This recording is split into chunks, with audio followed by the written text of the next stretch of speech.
We are back, and joining us now is Jill Wine-Banks, former Assistant Watergate Special Prosecutor, and Timothy Hafey, former lead investigator for the House Select January 6th Committee. So many cases, so little time. Jill, I do want to go back, start with you first on these additional counts. So, speeding through it here, Donald Trump, the previous version of this indictment before the superseding indictment ended at 31.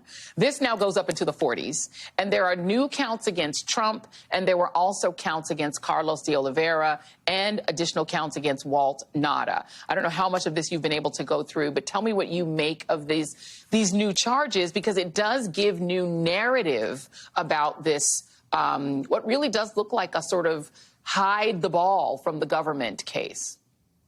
Yeah, I would call it a whack-a-mole, favorite game of mine at county fairs.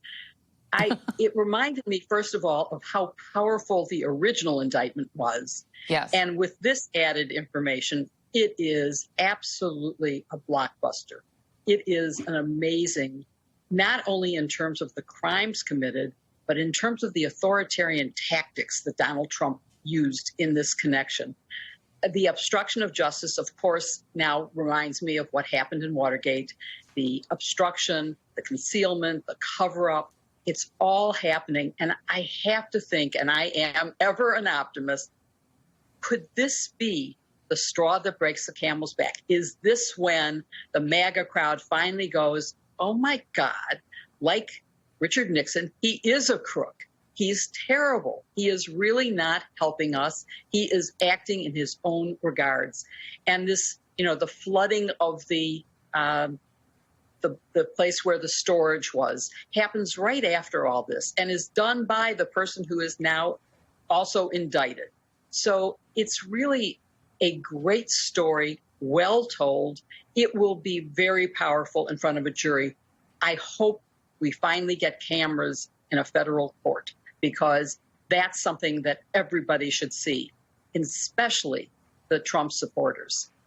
Well, I wouldn't hold my breath waiting for that to happen, but, hope springs eternal. Timothy Hafey, I think the thing that does kind of marry this case to the January 6th potential case, which we think is probably imminent, is that it is the lower level functionaries who are doing the work, right?